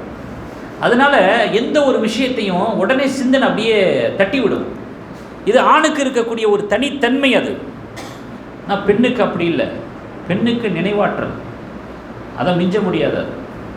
அதையும் நம்ம ப்ராக்டிக்கலாக பார்ப்போம். குடும்பத்தில் சண்டை வரும்பொழுது அவங்கள்ட்ட வாய் சண்டையில் நீங்கள் ஜெயிச்சிட முடியுமா? ஒரு காலம் ஜெயிக்க முடியாது. எப்போவோ நடந்ததையெல்லாம் இப்போ சொல்லுவாங்க, அன்னைக்கு அப்படி செஞ்சீங்களே, அன்னைக்கு அப்படி சொன்னீங்களே, அதெல்லாமா ஞாபகம் வச்சுருக்கிற. நம்மளாம் அந்தளவுக்கு உட்காந்து ஞாபகம் வச்சுருக்க மாட்டோம். அவங்க கரெக்டாக ஞாபகம் வச்சுருப்பாங்க. அதே மாதிரி பேசும்போது பார்த்தீங்கன்னா ரெக்கார்டு ஆன் பண்ணி விட்டு அது எப்படி கடன்னு வரும், சிந்தாமல் சிதறாமல் இப்படி கோர்வையாக வரும். அது மாதிரி கோர்வையாக பேசுவாங்க. அந்த மெத்தட் அவங்களுக்கு தான் வரும். ஏன்? நினைவாற்றல் நல்லா கொடுத்ததுங்க. அது நம்மளால் கூட அந்த மாதிரிலாம் பேச முடியாது. அங்கங்கே விட்டாக பேசுவோம், அவங்க கண்டினியூவாக பேசுவாங்க. காரணம் கச்சிதமாக இருக்குது நினைவாற்றல். அதே மாதிரி சில முக்கியமான விசேஷமான தேதிகள்லாம் நல்லா ஞாபகத்தில் வச்சுருப்பாங்க. இது இன்ன தேதி என்ன, நம்மலாம் அதெல்லாம் ஞாபகத்தில் வச்சுக்கிறது. திடீர்னு நம்மளை செக் பண்ணி பார்ப்பாங்க, நம்ம கல்யாண நாள் எப்போ அப்படின்னு கேட்பாங்க. தெரியாதுன்னு சொன்னால் விழுந்துருங்கிறக்காண்டியே அதை ஞாபகத்தில் வச்சுக்கிறது. இல்லைன்னா நம்ம மறந்துடுவோம். அவ்வளோதானா, என் கூட வாழ்ந்தது அவ்வளோதானா, என் மேலே உள்ள பாசம் அவ்வளோதானா. கல்யாண நாள் எதுங்கிறது மறந்து போனதுக்கு அது இவ்வளோ வார்த்தையாது. அவங்க அந்த மாதிரி முக்கியமான தேதிகள், முக்கியமான நிகழ்வுகள், முக்கியமான விஷயங்கள் எல்லாம் பக்காவாக மனனமாக வச்சுருப்பாங்க. இதெல்லாம் நம்ம கண் கூட பார்க்குறோம்ல. அல்லாஹ் சொன்னது, அவங்க கண்டுபிடிப்புகளில் சொன்னது. ஆனால் சிந்தனைக்கு வேலை கொடுக்கும்படியான விஷயங்கள்னா இருக்குது பார்த்தீங்களா, அதை ஆண்களை மிஞ்ச முடியாது. நினைவாற்றலில் மிஞ்சிடலாம், ஆனால் சிந்தனைக்கு அதிகமாக வேலை கொடுத்து கண்டுபிடிக்கிறது, ஆய்வு செய்கிறது, அந்த பட்டியலில் இவங்க வரமாட்டாங்க. ரேடியோவை கண்டுபிடிச்சது, விமானத்தை கண்டுபிடிச்சது, அதே போல் மின்சாரத்தை கண்டுபிடிச்சது, இது மாதிரியான கண்டுபிடிப்பாளர்கள் இருக்கக்கூடிய பட்டியல் இதில் பார்த்திங்கன்னா அவங்க ரொம்ப குறைவாக இருப்பாங்க. மதிப்பெண்களையும் மார்க்களையும் முன்னாடி வர மாதிரி இதுலேயும் முன்னாடி வர வேண்டியது தானே. அப்போது மூளையை ஆய்வு செஞ்சு அவங்க சொன்ன தகவலை பாருங்கள், நம்ம ப்ராக்டிக்கலாகவே கண்கூடாகவே பார்க்கறத பாருங்கள். அப்போ அல்லாஹ்தாலா சொன்னானே, ரிஜாலு கவ்வாமுன அல நிசா, ஆளுமைக்கும் தலைமைக்கும் சிந்தனை தாங்க ரொம்ப முக்கியம். நினைவாற்றலை விட ஒருத்தர் ஆளுமை செய்கிறார் என்று சொன்னால், நிர்வாகம் செய்கிறார் என்று சொன்னால், தலைமை தாங்குகிறார்னு சொன்னால் அவருக்கு சிந்தனை தான் இருக்கும். சிந்தனை திறன் தான் ரொம்ப தேவை இருக்குது. அதனால தான் அல்லாஹ் சொன்னார், ரிஜாலு கவ்வாமுன அல நிசா, நிர்வகிக்கக்கூடிய இடத்துல ஆண் இருந்தால் தான் அந்த குடும்பம் அழகாக இருக்கும். அந்த குடும்பம் ஆரோக்கியமாக இருக்கும். ஏன்னா எது இருக்குதோ அதெல்லாம் சொல்கிறேன். இதில் என்ன உங்களுக்கு கோவன்றேன்? இதில் மட்டம் தட்டுறதுக்கு என்ன இருக்குது? இதில் மட்டம் தட்டுறதுக்கு என்ன இருக்குது? நம்ம சொல்லுவாங்களே, சட்டியில் இருக்கிறதான அகப்பையில் வருங்கிற மாதிரி. மூளையினுடைய அமைப்பு அப்படி இருக்குது. மூளையோட கோச்சிக்க முடியுமா என்ன? ஏன் இப்படி இருக்குது அப்படின்னு கோச்சிக்க முடியுமா என்ன? அப்படித்தான் கட்டமைக்கப்பட்டிருக்கு. அதுக்கு தகுந்த மாதிரி அல்லாஹ்தாலா பொறுப்புகளை கொடுத்துருக்குறான். நீ பார்த்துக்க, எல்லா வேலையும் அவளை பார்க்க விட்டுட்டு நீ வீட்டு சும்மா இருக்காத, நீ தான் எல்லாம் பார்த்துக்கிறணும். நீ சொன்னால் சந்தோஷமில் படணும், சந்தோஷமில் படணும். பிள்ளைகளுடைய விஷயத்தில், மனைவி விஷயத்தில் எல்லாத்தையும் நீ தான் பார்த்துக்கிறணும். அது உன் பொறுப்பு, அது உன்னுடைய நிர்வாகம் அது அப்படின்னு சொல்லும்போது இது பெருமைப்படுத்துகிற விஷயம். பெண்களை அதை அப்படியே எப்படி மாற்றுறாங்க பாருங்கள். இந்த வெறும் வார்த்தையினுடைய மேலோட்டமான மீனிங்கை வச்சு எப்படி சேற்றை வாரி இறைக்கிறார்கள் பாருங்கள். எல்லாம் என்ன நோக்கத்தில் சொன்னால் இவங்க அந்த நோக்கத்தை எப்படி திரிக்கிறாங்க, அதை நாம் இங்கே கவனத்தில் கொண்ட கடமைப்பட்டிருக்கிறோம். அதே போல் பார்த்தீங்கன்னா, ஒஃபி அன்ஃபுசிக்கும், உங்களுடைய உடம்புக்குள்ளேயும் என்னுடைய சான்றுகள் இருக்கிறது அப்படின்னு அல்லாஹ் சொன்ன அந்த ஆயத்தை தொடர்ந்து நம்ம கவனத்தில் கொண்டு வந்து வரும்பொழுது, அந்த ஆராய்ச்சியில் நம்ம பார்க்கும் பொழுது உடம்பில் உயிரினங்களில் இரத்த ஓட்டம் இருக்குது. இரத்த ஓட்டம் இருக்குதே, அது உடம்பினுடைய ஆரோக்கியத்துக்கு ரொம்ப ஒரு முக்கியமான ஒரு விஷயம். அது சாப்பிட்றது தான் நமக்கு தெரியுது, மற்றதெல்லாம் எதுவுமே நமக்கு தெரியலை. நமக்கு முன்னாடி தெரிகிறதெல்லாம் வடை, பஜ்ஜி, பரோட்டா, சட்னி இதான் நமக்கு தெரியுது. சாப்பிட்டதுக்கு பிறகு அது என்ன ஆகுதுன்னு நமக்கு தெரியல. நம்ம சாப்பிட்ட சாப்பாடெல்லாம் இறப்பைக்கு போகுது, அந்த இறப்பையிலிருந்து குடலுக்கு போகுது. குடலுக்கு போனதுக்கு பிறகு சத்து வேறு சக்கை வேறாக பிரிக்கப்படுகிறது. இதெல்லாம் யாருங்க செய்கிறது? இதெல்லாம் யார் செய்வா? யார் அதுக்கு உத்தரவு போடுறது? அப்படிலாம் அது செய்யணும்னு என்ன இருக்குது? அதுதான் நான் சொல்கிறேன். ரொம்ப சிந்திக்க ஆரம்பிச்சிட்டோம்னா அல்லாஹ் ரொம்ப ரொம்ப அதனுடைய வல்லமையை விளங்கி அப்படியே அது நம்பிக்கை கொள்றதுல எந்த விதமான தயக்கமும் இருக்காது. குடலுக்கு போனதுக்கு பிறகு சத்து வேறு சக்கை வேறாக பிரிக்கப்பட்டு அந்த குடலில் இருந்து இரத்த ஓட்டத்தின் மூலமாக அந்த சத்து பல பகுதிகளுக்கு போகுதுங்க. உடம்பினுடைய பல பகுதிகளுக்கு போய் சேர வேண்டிய வேலையை எது செய்யுதுன்னா இரத்த ஓட்டம் செய்யுது. சத்தை கொண்டுகிட்டு அதுதான் போகுது. சத்து தன்னால போகல, அதை கொண்டு போறது எது? இரத்த ஓட்டம். பல பகுதிகளுக்கு அந்த சத்தை கொண்டு போய் சேர்க்கிறதுனால தான் அந்தந்த பகுதியில் இருக்கக்கூடிய உறுப்புகள் சீராக இயங்குகிறது, சிறப்பாக இயங்குகிறது. தலைவலிக்குது, கைகால் வலிக்குது, மாத்திரை சாப்பிட்றோம். உடம்புல எந்த பகுதியில் வலி ஏற்பட்டாலும் வாய் வழியாக தானே சாப்பிட்றோம். வலிக்கிற இடத்துல அப்படியே மாத்திரையை அப்படியே ஒத்தனை மாதிரி தொட்டு தொட்டு எடுக்கிறோமா? இல்லையே. உடம்பினுடைய எந்த பகுதியில் வலி வந்தாலும் வாய் வழியாக மாத்திரையை சாப்பிட்றோம். அந்த மாத்திரையில் இருக்கக்கூடிய மருந்தை கொண்டு போகுது எது? இரத்த ஓட்டம்.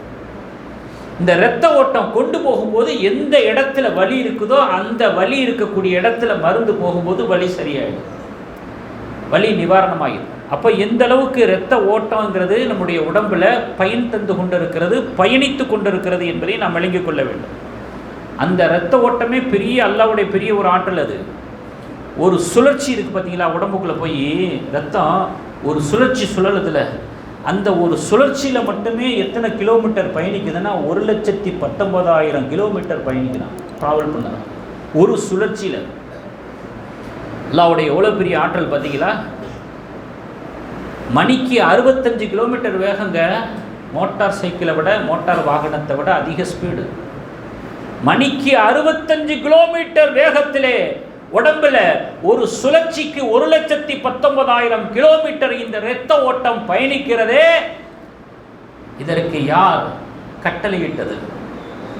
இதை செய்ய வைத்தது யார்? அப்போ அல்லாஹ் சொல்லுகிறானே, உங்களுக்குள்ள இருக்கிற விஷயங்களை நீங்க யோசனை பண்ணி பார்த்தாங்களே, என்னை பார்த்தீங்களாலே என்னை தெரிஞ்சுக்கிறீங்கன்னு அல்லாஹ் சொல்லுகிறானே.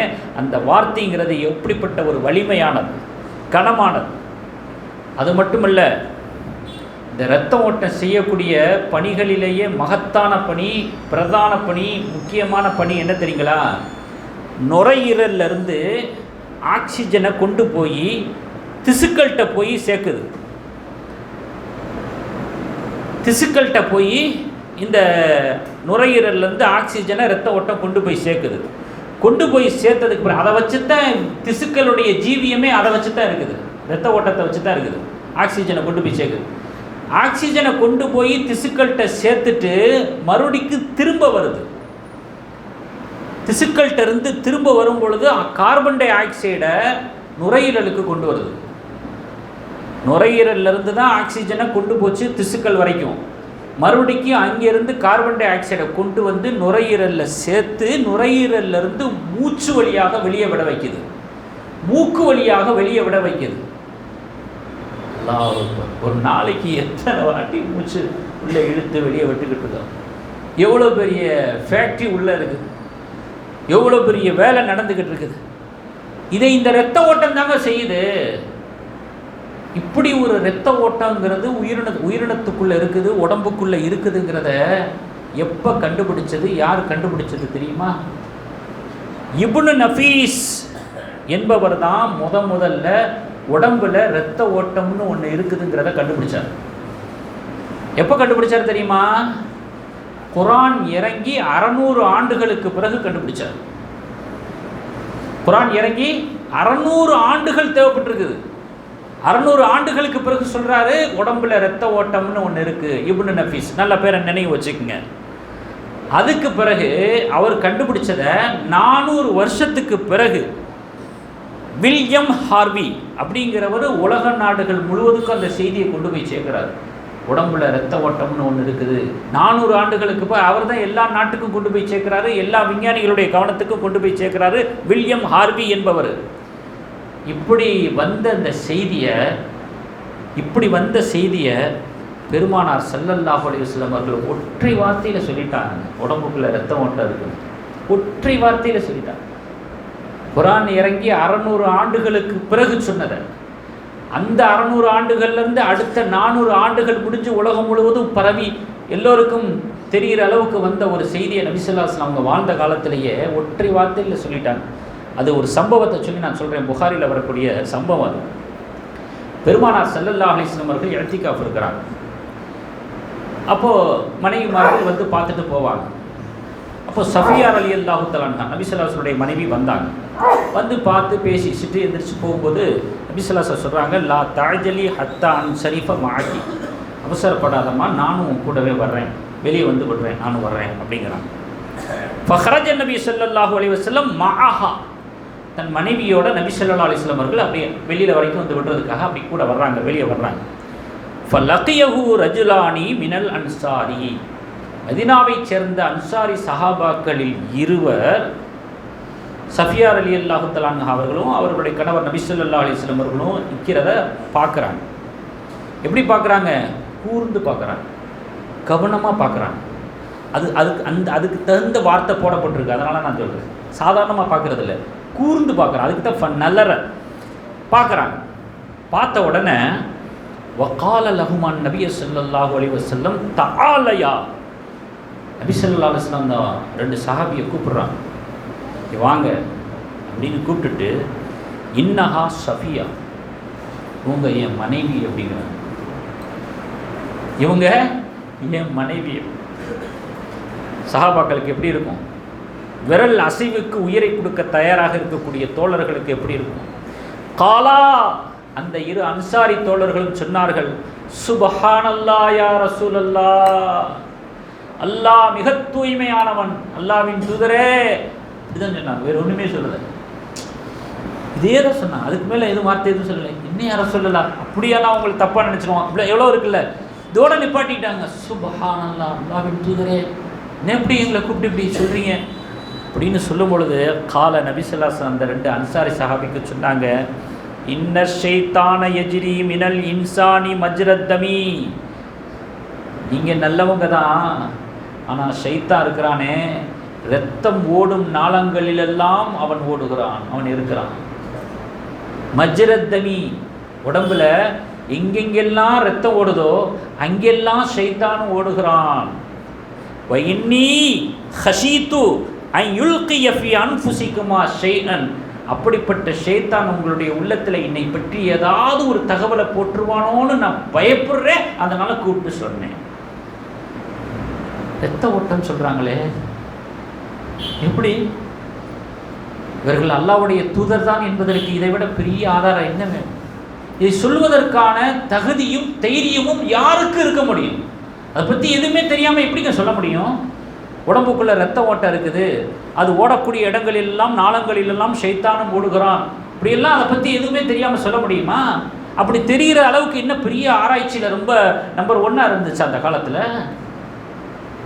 அப்போது குர்ஆனுடைய வசனங்களில் மட்டுமல்ல, நபிமொழிகளையும் ஆய்வு செய்து பார்த்தால், நபிமொழியை படித்ததோட நம்முடைய உடம்பு போன்ற அறிவியல் ரீதியான விஷயங்களையும் ஆய்வு செய்து பார்த்தால் அல்லாஹ்வுடைய வல்லமை இவ்வளவு தெளிவாக தெரிகிறது.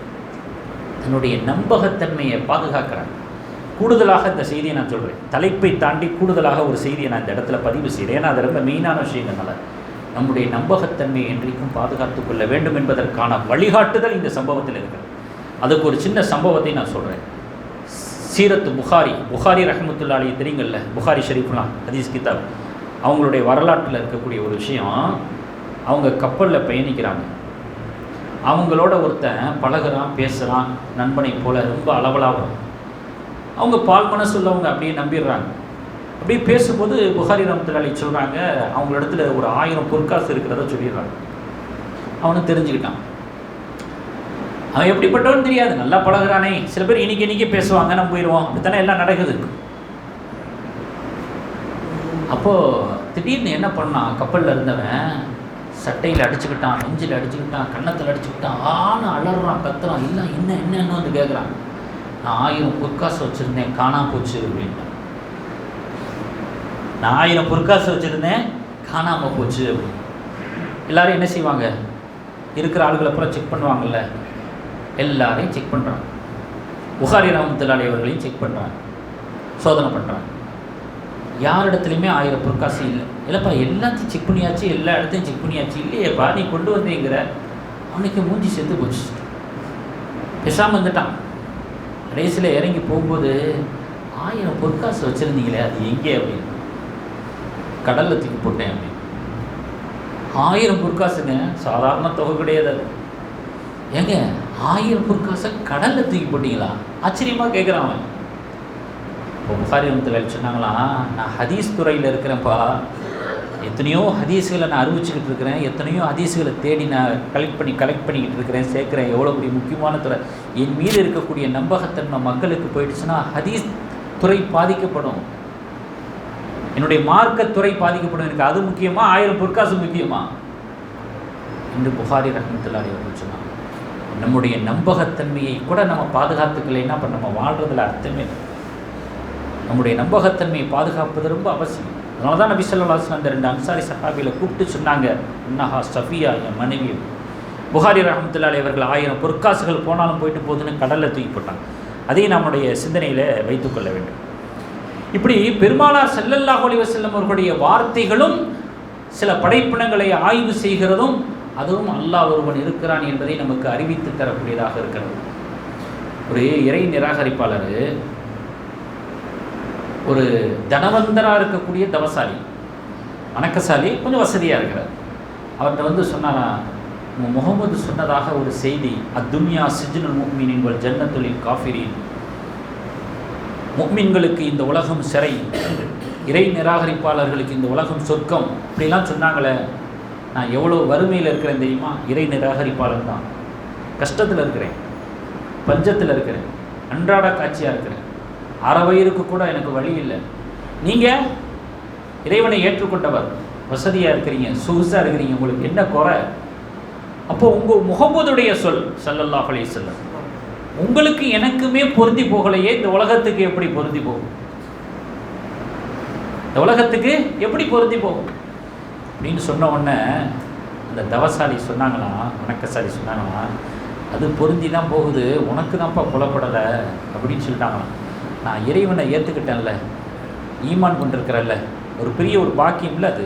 இந்த ஈமான் கொண்ட அந்த பாக்கியத்துக்கு அல்லாஹ் கொடுக்கக்கூடிய பரிசு சொர்க்கத்தில் எந்த கண்ணும் பார்த்திராத, எந்த காதும் கெட்டிராத, எந்த நாவும் சுவைத்திராத, எந்த உள்ளத்திலையும் உதித்திராத அளவுக்கு பெரிய பெரிய சுகபோகங்களை வச்சுருக்கிறான் இந்த பாக்கியத்துக்கு பரிசா. அதை கவனித்து பார்க்கும்போது இந்த வாழ்க்கை எனக்கு வந்து சிறை தான். ஆனால் நீ இறைவனை நிராகரித்து வாழ்கிற பற்றியா? இறைவனை நிராகரித்து வாழ்கிறவங்களுக்கு என்ன தண்டனை இருக்குங்கிறத அல்லாஹ் சொல்கிறான் பாரு. அந்த தண்டனையெல்லாம் நீ நினச்சி கூட பார்க்க முடியாது, உருக்குலைச்சிடும். அதை கவனித்து பார்க்கும் பொழுது நீ இப்போ வாழ்கிற வாழ்க்கை ஆரோக்கியமே அதுவே ஒரு பெரிய விஷயம் இல்லை, சொர்க்கத்தில் நீ வாழ்கிற மாதிரி. அதை கவனித்து பார்க்கும் பொழுது நீ உனக்கு இந்த வாழ்க்கை சொர்க்க வாழ்க்கை தான் என்று சொன்னாங்க. இது மாதிரி பெருமானார் ஸல்லல்லாஹு அலைஹி வஸல்லம் அவர்கள் சொன்ன வார்த்தைகள் கூட கியாமத்து வரைக்கும் நம்முடைய உள்ளங்களை தட்டி எழுப்பக்கூடியதாக, உணர்வுபூர்வமானதாக, அறிவுபூர்வமானதாக, அல்லாஹ்வை நினைவு கொள்ளக்கூடியதாக இருக்கும் என்பதிலே எந்த விதமான சந்தேகம் இல்லை. இஸ்லாமியர்களும் முஃமின்களும் அல்லாஹ்வை ஏற்றுக்கொண்டவர்களும் கூட அல்லாஹ்வை பற்றிய அறிவிலே நாம் கொஞ்சம் குறைவாகத்தான். அல்லாஹ் படைச்சவன் அப்படிங்கிற மேலோட்டமான விஷயங்கள் இல்லை, ஆனால் ஒரு பாசமும் பயமும் ஏற்படுற அளவுக்கு அல்லாஹ்வை பற்றிய போதிய அறிவு நமக்கு இல்லைங்கிறது ஒரு வருத்தமான செய்தி. இப்னு இஸ்ஹாக் ரஹ்மத்துல்லாஹி அலைஹி மிகப்பெரிய ஒரு இறைநேசர். ஹாரூன் ரஷீதுங்கிற ஒரு மன்னர் இருந்தார். நீங்கள் பயன்கள்லாம் கேள்விப்பட்டிருப்பீங்க. சில மன்னர்களெல்லாம் இறைநேசர்களாக இருந்திருக்கிறாங்க, பக்குவமாக இருந்திருக்கிறாங்க, ஆன்மீகவாதிகளாக இருந்திருக்கிறாங்க, பெரும் பெரும் ஆஸ்தான்களிடத்தில் கல்வி பயிலக்கூடியவர்களாக இருக்கிறாங்க. அந்த ஹாரூன் ரஷீதுங்கிறவங்க தன்னுடைய ஷேக் இடத்துல போகிறாங்க, தன்னுடைய உஸ்தாத் இடத்துல போகிறாங்க, ஒரு தர்பியத் பெறுவதற்காக வீட்டுக்கு போகிறாங்க. கடுமையான தாகம் போகிற டயத்தில். போன உடனே ரொம்ப தாகமாக இருக்குது, தண்ணி கொடுங்க அப்படின்னு கேட்குறாங்க. அப்போது அதுக்கு தானே வந்திருக்கிறாங்க, வெறும் தாகத்துக்கு மட்டும் வரலையே, கல்வி தாகத்துக்கு சேர்த்து தானே வந்திருக்கிறாங்க. அதனால் அந்த வாய்ப்பை பயன்படுத்திக்கிட்டு உங்களுடைய தாகத்தை தணிக்கிறதுக்கு தண்ணி தேவைப்படுதுன்னு சொல்கிறீங்க, அதுக்கு ஒரு விலையை நிர்ணயித்து அதை நீங்கள் கொடுத்தா தான் இந்த தண்ணி கிடைக்கும் அப்படின்னா நீங்கள் எவ்வளோ கொடுக்க முன் வருவீங்க அப்படின்னு கேட்குறாங்க. அப்போது ஹாரூன் ரஷீத் அரசர் சொல்கிறாரு, என்னுடைய ஆட்சியில் பாதியை கொடுத்தாவது தண்ணியை வாங்கி குடிச்சிடுவேன், இந்த மாதிரி இருக்குது எனக்கு தாகம் அப்படிங்கிறார். அப்படியா தான் குடி அப்படின்னு கொடுத்தோன்னா மடக்கு குடிச்சிடுறாங்க. அடுத்த கேள்வி வைக்கிறாங்க, நீங்கள் தண்ணி இப்போ குடிச்சிங்கல்ல, இந்த குடித்த தண்ணி சிறுநீராக வெளியே வரணும், கழிவு நீராக வெளியே வரணும், வரமாட்டேங்குது. அது வரணும் அப்படின்னு சொன்னால் அதுக்கு நீங்கள் என்ன விலை கொடுக்க முன் வருவீங்க? எப்படியாவது எனக்கு சிறுநீர் பாஸ் ஆகிடணும், முடியலை என்னால் அப்படிங்கிற ஒரு கட்டத்தில் அதுக்கு ஒரு விலை நிர்ணயிச்சா நீங்கள் எவ்வளவு கொடுக்க முன் வருவீங்க? என்னுடைய மீதி ஆட்சியும் கொடுத்துருவேன் அப்படின்னு. இப்னு இஸ்ஹாக் ரஹ்மத்துல்லாஹி அலைஹி சொன்னாங்களாம், உங்களுடைய ஆட்சி ஒரு டம்ளர் தண்ணியோடு முடிஞ்சு போச்சா? உங்கள் ஆட்சியினுடைய அளவு இன்புட்டு அவுட்புட்டோடு முடிஞ்சு போச்சா? அவ்வளோதானா? அதிர்ந்து போய்விட்டார். இப்படியெல்லாம் நாம் நிறைய சிந்திக்க கடமைப்பட்டிருக்கிறோம். ஈமான் கொண்ட மக்களை பொறுத்தளவில், முஸ்லீம்களை பொறுத்தளவில் அல்லாஹ்வை தெரிந்து கொள்ள வேண்டிய விஷயங்கள் நிறைய இருக்கிறது. நம்ம ஏனோ தானோ தெரிஞ்சுக்கிறதுனால தான் ஈமான் பலம் பெறுவதில்லை. ஒருத்தர் சொன்னாராம், கஷ்டங்களுடைய சமயத்தில் அல்லாஹ்வை நினச்சி ரொம்ப கசப்புணர்வு கொள்கிறோம், தப்பு அது. ஒருத்தர் சொன்னாராம் ஒரு பெரியார் இடத்துல, என்னங்க எல்லாம் நல்லா இருக்கிறாங்க, நான் தாங்க அப்படி இருக்கேன். அது ஒரு உளவியல் ரீதியான ஒரு மனோபாவம். அது தனக்கு ஒரு கஷ்டம் ஏற்படுச்சுன்னா எல்லாரும் நல்லா இருக்கிற மாதிரி தெரியும், யாருக்கும் எந்த குறையும் இல்லைங்க, எல்லாம் நல்லா இருக்கிறாங்க, எல்லாத்துக்கும் அல்லா தானே பிரித்து கொடுத்தான், அவன் பிரித்து கொடுக்கும்போது நான் மட்டும் எங்கே போனேன் அப்படி ஒரு பாணியில் பேசுகிறது. எல்லாத்துக்கும் அல்லா தானே பிரித்து கொடுத்தான், வசதி வாய்ப்புகள் அது இதுன்னு எல்லாம் கொடுத்தானே, அப்போ நான் மட்டும் எங்கே போனேன்? பிரித்து கொடுக்கும்போது நான் மட்டும் எங்கே போனேன்? எனக்கு அதே மாதிரி கொடுத்துருந்தா நான் நல்லா இருப்பேன்ல அப்படிங்கிற குணத்தில் அவர் கேட்குறாரு. இந்த இறைநேசர் எதுவுமே பதில் சொல்லலை.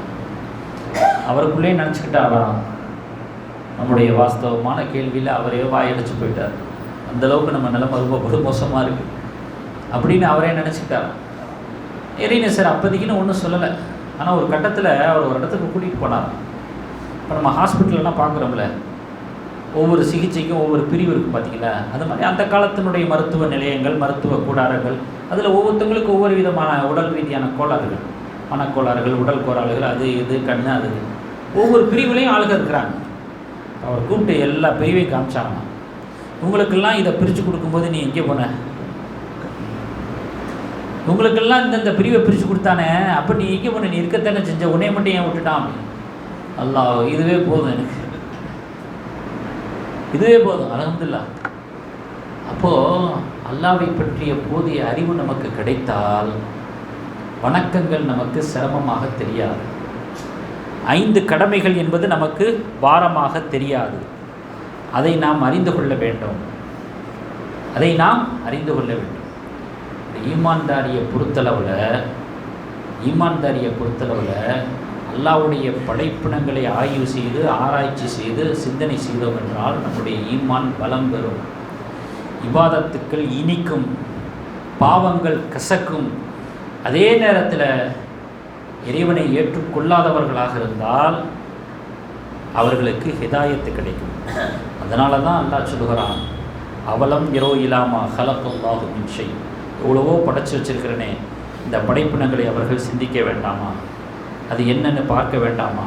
பார்த்தால் அவர்கள் என்னை தெரிந்து கொள்வார்கள் என்று அல்லாஹ் தஆலா அருள்மறையாம் திருமறை குர்ஆனிலே அப்படி வசனிக்கின்றான்.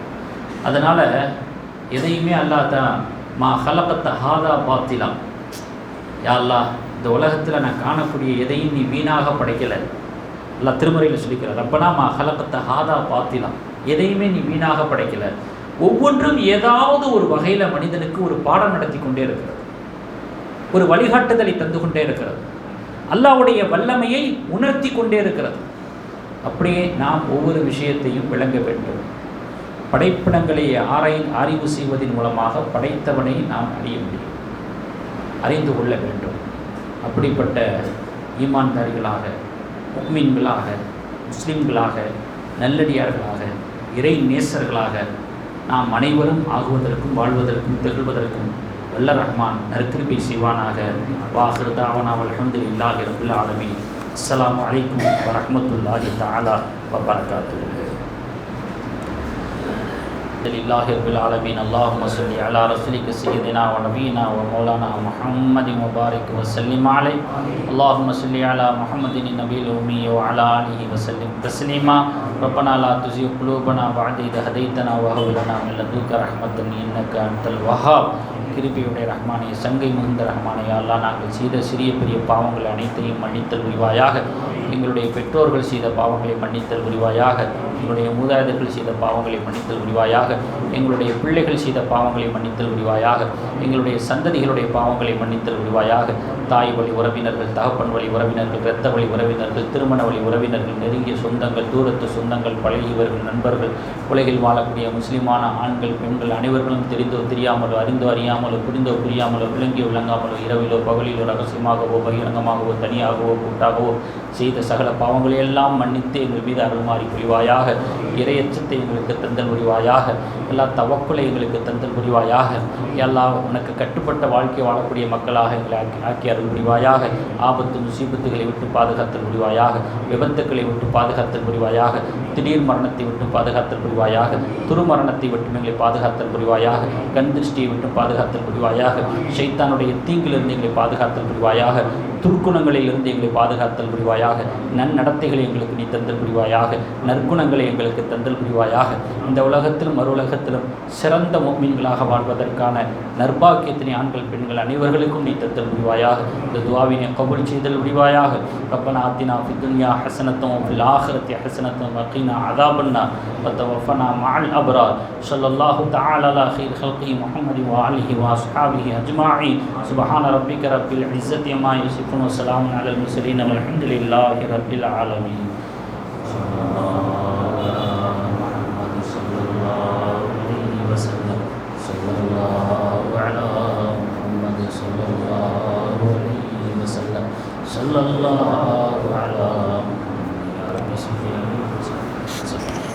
அல்லாஹ்வை அறிவதற்குண்டான நிறைய விஷயங்கள் அழகானபடி நமக்கு சொல்லி தந்துள்ளார்கள். உலகத்தினுடைய விஷயங்கள், மருந்தினுடைய விஷயங்கள், எல்லா விதமான விஷயங்களையும் அல்லாஹ் அறிவதற்குண்டான நிறைய விஷயங்களை சொல்லி காண்பித்தார்கள்.